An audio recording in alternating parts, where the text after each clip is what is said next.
What do you get when you put a bunch of inventors, makers, and entrepreneurs together? You get one heck of a great festival.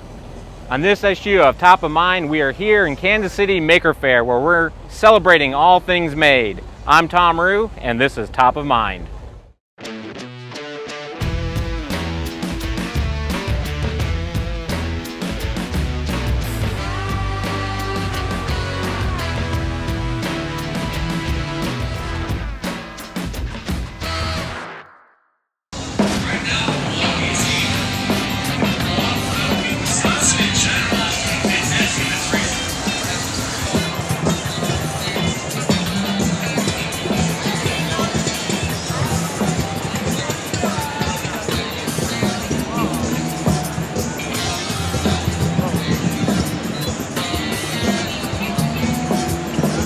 So I'm here at Maker Faire KC with Andy Graham, inventor of the Slapperoo.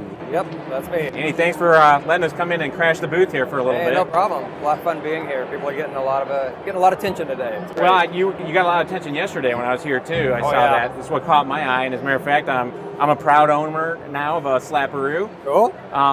Maybe to get started, you can tell us kind of like, how did you get into this? How do you find yourself in Kansas City today? Showcasing such a cool innovation. Well, I have been playing at the Maker Faire in San Mateo for about 4 years. I know the people there at O'Reilly. And with a different musical act I did with drums and percussion. And I introduced this one last year and the big one a year before, and I won awards at it. And then the guy who runs this show, I forget his name, he invited me to come out to Kansas City. So we made a bunch more instruments and put them in a suitcase and flew over. So speaking of the instrument, what was the genesis behind it? How did you come up with this invention? It was actually two things that happened at the same time. I'm a percussionist, so I like to hit stuff and get tones off of things. And I was working at a place that made really expensive furniture, metal. And we had a big shipping crate in the front ready to go, and it had a metal band around it. And I just went by and smacked the crate like I do with everything else, and it made a really nice tone. So I was like, wow, that's really cool, a metal band. So I grabbed the pickup at home and held it above the crate the next day and smacked it with a drumstick, and it was just, the sound was really amazing. So I thought, well, how can I make this into a compact package that's portable so you can take with you? So I came up with this design in my head. I'm like semi-autistic. I'm always coming up with weird designs in my head. So I came up with this design in probably about 15 minutes. And then I sat on it for a couple of years. Did you really? Yeah, and then I finally decided, hey, I want to come up with that metal band instrument I was talking about, and I put the prototype together, and that became this instrument. How many variations did you go through before you got the product that you have today? Only one. Really? The original one, the blue one right here. This one is the original, and the only difference between this and the original model in my head is the original was about this much taller. Oh, really? That's it. I cut it down. And yeah, I kind of come up with designs sometimes that are complete in my head, and I do a little bit of refining. I did a little bit with this, but not much. And then, so this became the main instrument for a couple of trade shows. Did really well, but then I started thinking I'd like to make a smaller, almost like a toy version of it, but not really. And I just miniaturized the whole thing and came up with this other version of it here. And I was very surprised at how well it turned out. I thought it would be really high pitched like a guitar, but it's actually very much like this one. It's just more portable. And I found that a lot of the celebrity people we talk to that endorse our product really like the fact that you can put it in a suitcase, because it's expensive to fly one of these around the world. Sure. Yeah. So as simple as it looks, there's actually a fair amount of, well, let's just say science or innovation behind it, intellectual property. Yeah. I understand you did file for a patent on this instrument. Yeah, and has it been issued? Yeah, we did. It got issued last October. So we got a utility patent on it. We got a design patent on the way too. No kidding. Yeah. How's that process been? Pretty good. I got a good patent attorney in Santa Rosa who was just really on the ball, and it didn't even cost me as much as I thought because I did all my own patent drawings. Okay. So that really helped. Well, and I would imagine there wasn't a whole lot of other prior art to have to worry about.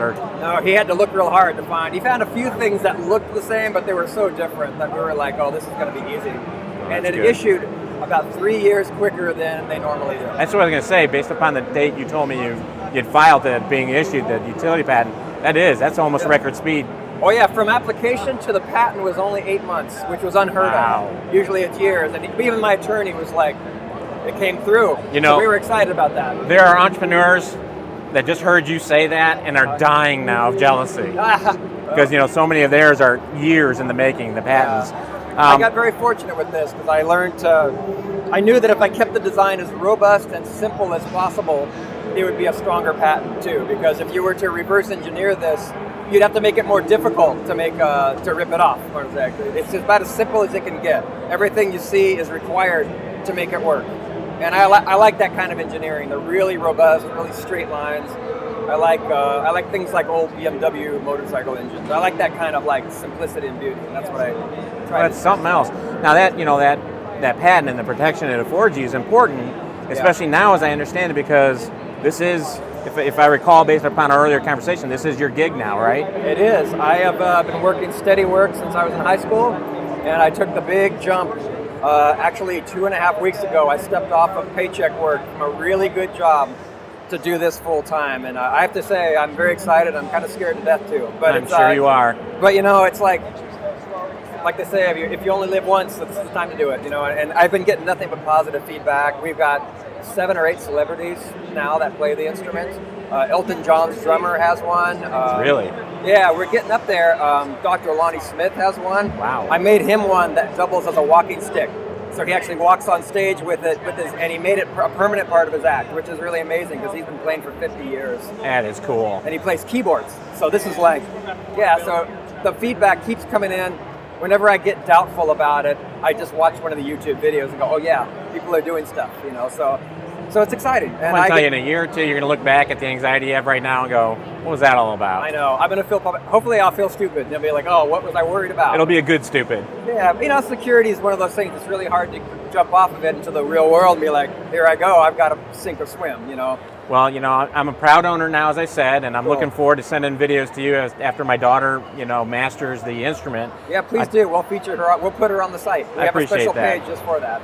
But I tell you what, why don't you play us off, if you don't mind, for the viewers of Top of Mind. You like the big one or the small one? Why don't you try the little one here, because that's this one's very impressive too. But I saw you. It was this one yesterday that you got my real attention with. This one's the one that everybody's into now. It's the same thing. It's just a small version of it. I play it a little different. I hold it like this and hit it with my hand. And I just find a pattern and go with it.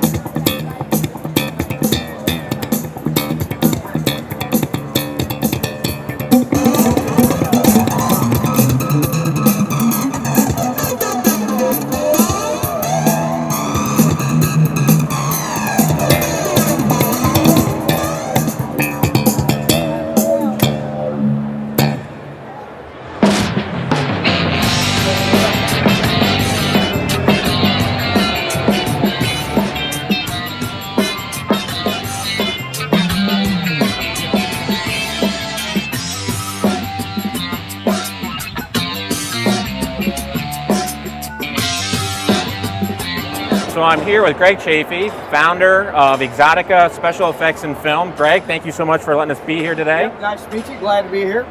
So I'm looking around and you can't help but notice some people dressed in very creative ways. Yes. Tell me a little bit about Exotica, just for the people watching.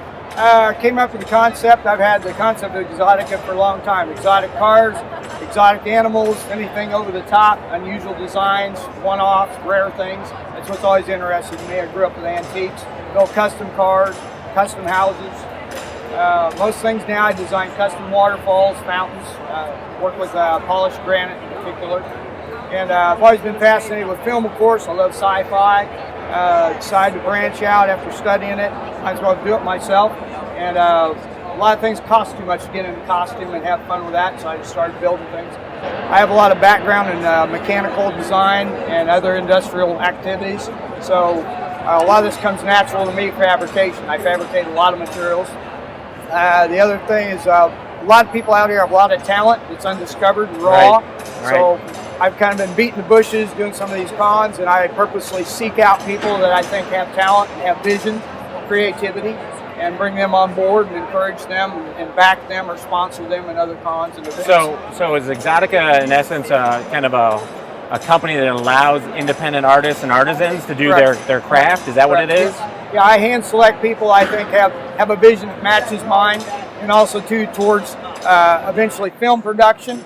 The models and people I bring on board too, I work with on a regular basis and get to know them so that when I get into movie production, I know what to expect and what their range and capability is. Well, how does that work in movie production in particular? Like, do you have to bid for a job, so somebody's producing a new movie and then they give you the specs, or do you have to provide spec creative work for it? Once again, I kind of branched out and doing my own thing. It's not traditional.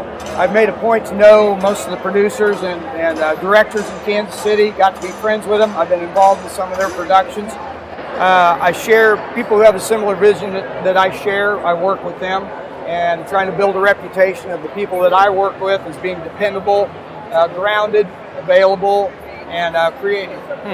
So let me ask you something. You know, we're here at Maker Faire, and it's celebrating all things being made. You know, would you consider yourself a maker? Would you consider yourself an entrepreneur? Are you an inventor? I mean, how do you see yourself in that ecosystem? Everything above. I consider myself a promoter because trying to find talent and people that have merit that needs to be brought forward and developed. And I like to try to find financially and mentally support them and encourage them. From a production standpoint, a lot of the venues you see here are things that I'm also into production on or creativity in. But my main mark is any of these venues, I start off with what's traditional. I always manage to branch out and do my own thing and create my own process. Are any of these models that we're seeing today like specific for a job or a film? Yes, Iron City Chronicles will be our next web series coming up. Jason Turner's sponsoring that. A lot of these people will probably be used as extras and parts in that. It's a sci-fi series about 20 years in the future. A lot of cyborgs and genetically engineered humans. Very, very cool. And are they employees or are they independent contractors that you're working with? All strictly independent and volunteer. If I get them involved in a paying gig, that's great. But a lot of people are kind of in a training phase. So we see what everybody's range and capabilities are, and they're asked to participate based on that. So I see the final product, but I also see over here a table where it looks like some of these costumes are actually being made. Correct. A lot of the people I deal with, we fabricate a lot of our own equipment, costumes, effects. That's what I'm into, special effects, animatronics in particular. So yeah, these guys over here, Mason, he won prizes for being at Comic-Con for his outfits. That mask there is part of it, a full uniform. Also too, with that, people in that cosplay industry locally, I work with about everybody that's doing upscale cosplay and helping with development and design of costumes. So are these like costumes or masks that are made for sale? I have about 300 of these. No, these are a personal collection. Eventually we are probably going to have a haunted house venue where a lot of these will be used as props built up. Very cool. Well, Greg, thank you so much for letting us come and film, and thank you to the models for, kind of displaying your wares. Lots of luck and success for you on this. Yet another great thing happening here at Maker Faire in Kansas City.